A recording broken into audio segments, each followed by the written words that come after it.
We all experience challenging and difficult situations in life. In the face of these complexities, it is not always clear how to respond, what to do, or what to avoid. It's easy to get stuck in these moments and stop moving forward in life. Wholeness with Naomi is a program that explores our experiences with such encounters and provides tools and strategies that can enable anyone facing these hardships to continue walking their path in life. We can't wait to meet you on this journey. Tune in, your life is about to change for the better. Welcome to our program, Wholeness with Naomi, where we talk about difficult and sometimes different situations that you may find yourself in. More importantly, we talk about some of the tools that you can use as you navigate in these difficult and different parts. Death often comes when it's unprepared for, when it's not planned for. Many times it feels like someone has been snatched from us. Sometimes it feels like a thief has just come in and broken into our home. Even the word of God says, teach us to number our days, that we may apply the heart of wisdom. How does life change when one has undergone death of a spouse? What happens to the children? How do you all continue walking your path? Joining us today on the program is Ms Gracious Chifamuna. Welcome to the show, ma'am. Thank you. Thank you. What happened to you? Would you like sharing with us your story? Sure, it's an honor, it's a privilege to share my story. As you have heard, my name is Gracious Chifamuna. Wow, what happened to me? Where do I start? I don't know. Yeah. So I was married in 2006, and of course, like everyone else, when you get married, when you say even I do, you don't see death, like you were mentioning in your introduction, coming so quickly. It came to me, it knocked our doors. We never said, yes, come in, when we were just 13 years in marriage. Okay. My husband and I serving together in the Ministry of Campus Crusade for Christ, here known as Life Ministry. But we are serving in South Africa. We were serving in South Africa. My husband was never sick. He died whilst we were on a ministry assignment, serving God. And you have every reason even to question. In terms of the medical report, it was pronounced artery-based aneurysm. Literally, I watched my husband drop and he died within a space of 20 minutes. In the presence of some colleagues and also my children. So they watched him die. So that's what happened to me, to us as a family. That's really painful, very, Yeah. especially witnessing it happen as well. Up to now, sometimes I don't know how we managed. But a lot happened on that day in terms of how God helped me. I won't say there are things that I did because we were not prepared. He was okay. It was not a question of, you can tell that someone, I think they have some days left, not undermining, also the pain of watching your husband or your loved one, slowly deteriorate to the point of death. But there is another dynamic of saying, I was talking to you, the next thing, you are gone. You're gone. Literally watching him being raped, because it was a public, they have to call in the police to declare him dead. And the policy says you have to be transferred to a public hospital as well, and they're the ones to do everything. You literally see those big, I don't know, the coffins, I don't know what they are called. Boom! They undress him. I was given everything that he was wearing and he was gone. Yeah. What was happening in your mind in that moment where you were watching all of this happening in a short space of, let's just say, an hour? All of this has been happening before your eyes and before your children as well. What was going on in your mind in that time? There are things that are beyond explanation, if I may say. I remember that, when I saw him go down, of course I was praying.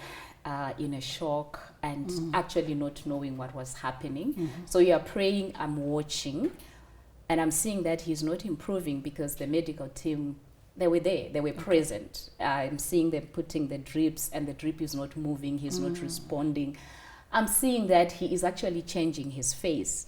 His tummy was growing. So everything is, I don't know what was happening. But when he was now pronounced dead, I remember that my body from my hair, it literally went numb. I could not feel my body. I could not feel my legs. I had pain in my tummy.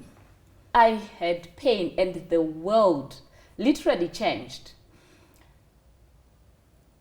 You know that the sun rises from the east and goes to the west.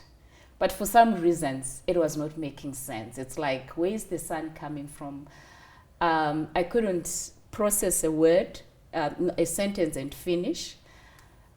All of a sudden, if someone asks me, I'll take time to think through. So sometimes I remember that I would just keep quiet first. Yes, I knew what I wanted to say, but it was not coming out. So it's pain that is beyond.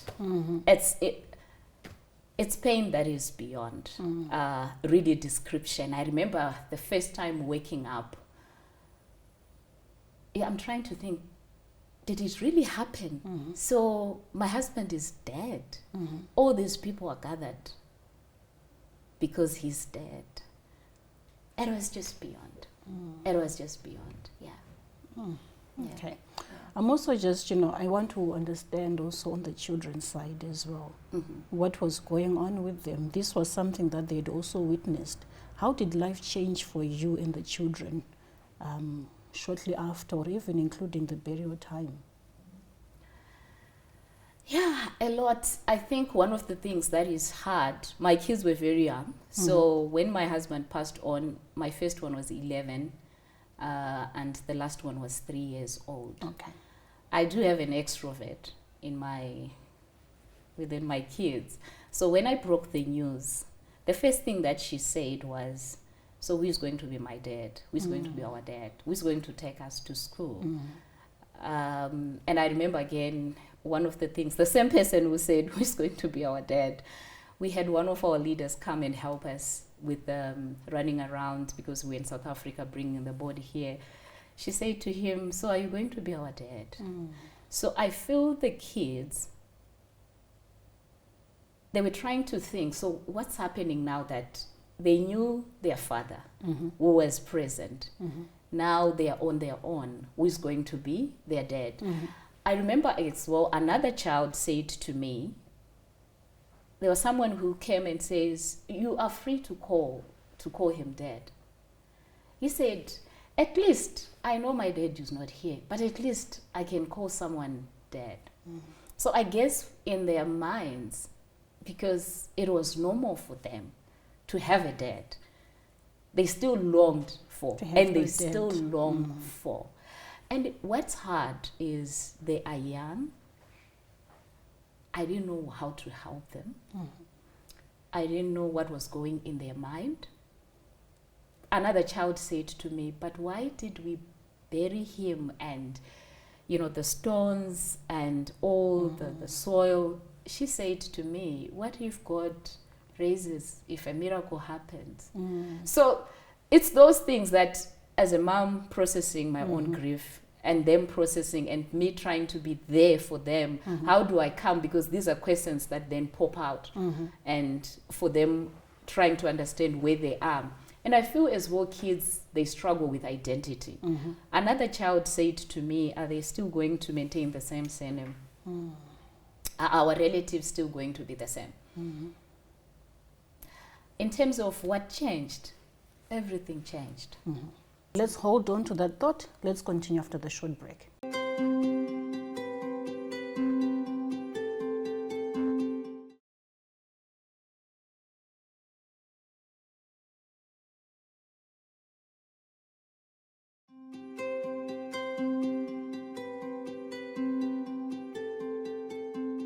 Viewers, welcome back to our episode Wholeness with Naomi. Before we went on a short break, we were just sharing with us how the children were processing the death of their father. Yeah, so with my husband, he was a present dad, Okay. a present husband, and I was blessed, Okay. and I thank God. So when you say a present dad or a present father, what was he doing? Everything. Okay. So my husband, in as much as he's an African, I know I'm speaking to my fellow African brothers and uncles and, relatives here. He would help. He was involved. Okay. Like that very day he died, he actually had birthed our last one. So one of the things that he used to help me was to birth the kids and prepare them to school, whilst I do the lunch boxes. Talk about when I deliver in terms of changing of diapers, how it is, when the kids go up. My husband will literally say, just feed. After feeding, he will do the burping, you will change the diapers, and I will be able to rest. So my kids witnessed their dad being there from day one, being involved, homework. I actually didn't know how to cover books. I remember crying when I had to do it after his passing on. Because you remember, this is something that he always did. They always did with his kids. I remember a neighbor saying, we knew that your husband was home because we could hear the kids scream, Daddy! But not mommy, eh? Yeah, so he was there. He was present, the school ran, everything. So they knew that dad was there. If they want anything done, It's dead. It's dead. And sometimes we would fight because he would spoil them more than I would. But hey, I think God knew what was going to happen, and I think they enjoyed their dad. That's what I mean when I say he was a present dad. Then comes to the change. Yes, the death of a husband is, especially if the person was present, changes everything. I had to sit down and ask myself, how are we going to move forward? You needed to have that conversation with yourself. With myself. So one of the greatest things that I did, my family wanted me to come back home with someone. I told them, no, I want to face my reality. This is my personality. I'm not saying for others, having people around you the first days, I know it can help. But for me, this is now my journey. I'm an introvert. I actually process well when I'm by myself. Okay. And I wanted to face my reality that, okay, this person who was with me, this person who used to do dishes and scrub our carpets to give me a break, this person who was doing the school run, this person who ordered Uber for me, and so how am I going to navigate the space all by myself?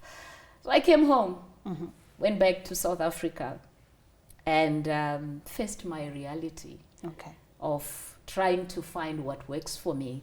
I thrive on routines. That's why I wanted to be all by ourselves, to say, as I heal, I want to see what will our new routines will look like. Because we had an older routine and it wasn't working anymore. And part of the first thing that I did was we would sleep together with my children in the bedroom, squashed on the bed until we found that it was time for us. So everything changed, and I had to accept that certain things I couldn't maintain because of where I was. And it's hard to say goodbye to what you enjoyed. That's the part where I also would want you to just talk about as well. You'd find that, many times when someone has lost a spouse, especially, for example, it's a husband, it also means sometimes loss of income within the family. Maybe the family was staying in a certain place, the children were going to a certain school. How did you manage to bring in that dynamic or that change to say, now this is the reality that we have. How do we move forward? These are the finances that we now have as a family. How do we bring in the change for yourself and also for the children? That one is huge, what you're talking about, counting what you have lost. Part of what I have passion about is reaching out to widows, and I've actually developed something where we have an inventory where you need to sit down with yourself. Okay. What is it that I've lost? You count, you sit down with yourself. What is it that I've lost? Mm-hmm. You mentioned income. Mm-hmm. It's also relationships. Mm-hmm. Some relationships will not come back. They will not come back no matter how you thought you were close. Slowly. It's also some relatives will go. It's also some of the privileges. So let's think about someone who was married to a diplomat. Yes. These are the people that do not stand in queues, right? But the moment you die, those rights are what? Are gone. Or maybe you were a pastor's wife and they used to carry your bag. All of a sudden, getting into churches, my sister, that's you're walking. gone. Yes. So that's something that is huge, to sit down with yourself and say, this is what I've lost.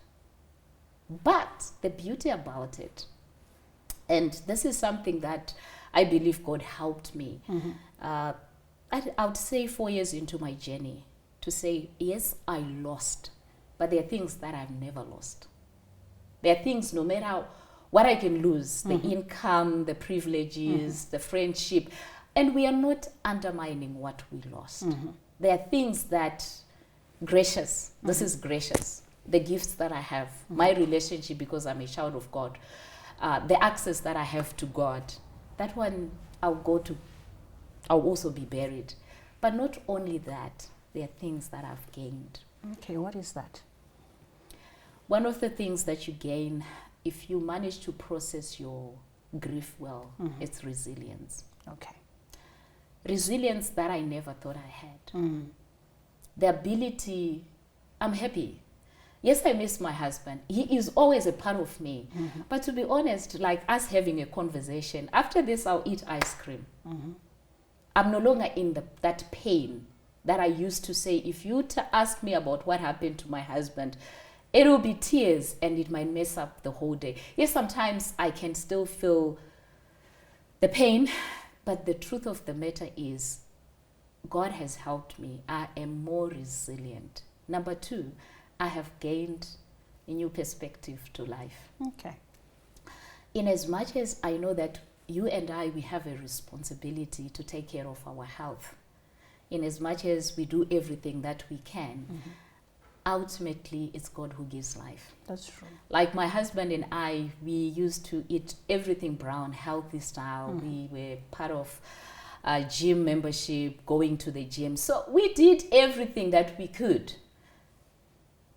But today, if someone tells me, many people actually have asked, was, in terms of health-wise, and I say, guys, it's God who gives life. And how we are going to go to heaven, we don't know. That's the other thing. We actually don't know how we'll go to heaven or how our lives will end. That day, for me, it was a new perspective. Even up to now, I'm a firm believer that, yes, it's God who gives life. And He takes it. He never told us that the normal way of dying is this way, sickness. There's no prescribed way. There is no. So that is a new perspective. And I've gained new friends. That's beautiful. New friends. That's beautiful. My fellow widows, in as much as we call our place unwanted, but hey, I have gained new friends because of this journey I am.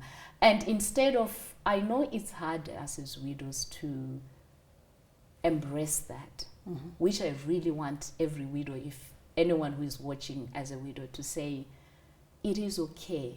You are in a new season.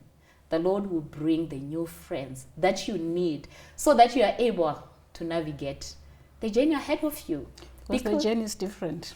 Very different. Oh, goodness. It's totally different. But if you embrace it, trust me, I'm not saying this because I'm on air. I'm not saying this artificially. I mean it from the depth of my heart. The new journey can be embraced. The new journey, there are new things that God wants each and every widow and their children to embrace. When I was growing up, my sister had lost her husband. And, there's so many people that lose their husbands. I'm able now to talk to a fellow widow and encourage them. Why? Because I've walked the journey. Okay. And I can bring that hope. And I'm saying this from a place of humility, knowing how God has helped me, because I never thought one day I can be doing what I can. That's amazing. Viewers, grief is hard. I would not even want to sugarcoat it and say, walk your journey of grief in like this. It's hard, it's difficult. And we go through that journey differently. I think you were also listening as she was sharing that for her, she's an introvert. Part of walking that journey for her meant her confronting herself alone. If you have lost a spouse and you're really struggling right now, what is it that can actually help you to get in touch with yourself? Is it the support of family that is around you that will bring you comfort? Is it you confronting the issues alone and seeing how will life go on after this? Life should not end because you've lost a spouse. Whilst it's hard, whilst it's painful, process the grief such that you'll be able to continue with the life that God has given you and in purpose and in the new season that you've been ushered into. Let's take a short break, viewers, to join me in the next segment. Thank you.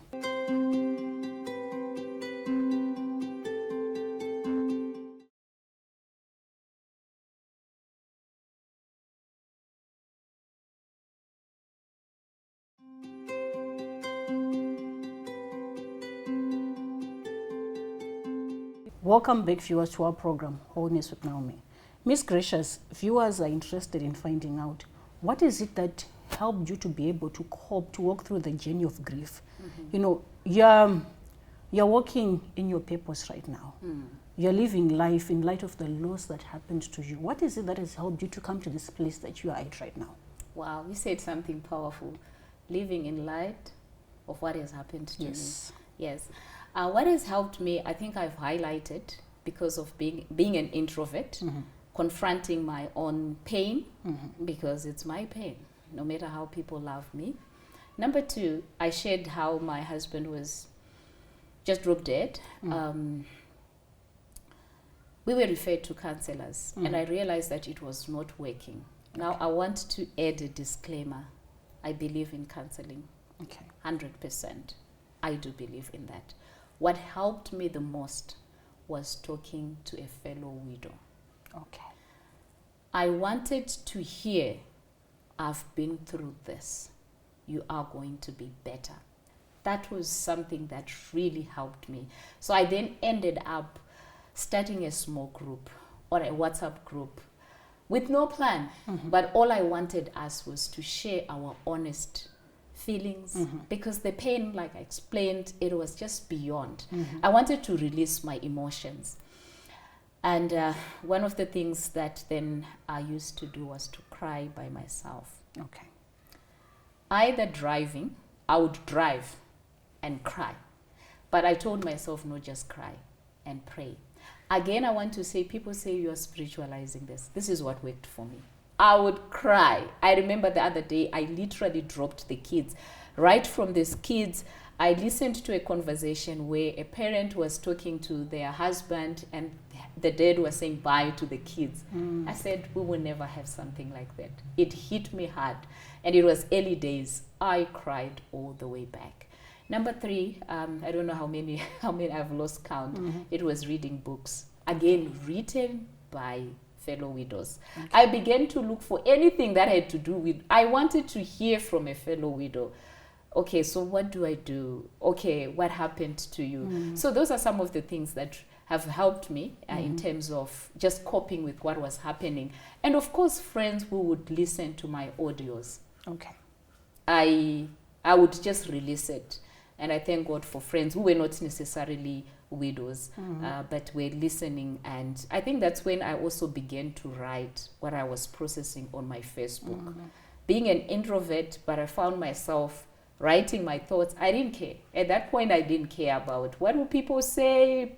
No, I would just write what happened and what then I believe God is saying to me. So those are some of the things that helped me, to cope with what was happening in my life. Thank you so much, Ms Gracious, for sharing the insights and also allowing us to be able to walk through that difficult journey in your life and for us to see what it looked like. She was, I think you've heard it, for her it was, I want to connect more with people that have gone through what I've gone through and to hear how they were able to overcome. There's something that is still, that is constant in that. It's in relationships. Yeah. What is your grief journey looking like for you now? Do you need to connect with people that have walked through the same journey and that, are many steps ahead of you, such that they can also give you the tools that help them to be able to overcome, and they're able to understand the feelings, the thoughts, the fears that you may be facing. Death happens to all of us. It happens to the people that we love, but we are not supposed to stay there. We are supposed to walk, process it, and come out on the other side. There's something beautiful that came from Ms Gracious' story. Join us in the next episode as she shares with us what came out of the journey of grief that she walked through. What was the purpose that was in it? She was to join me in the next episode, but in the meantime, let's continue on Wholeness. Thank you.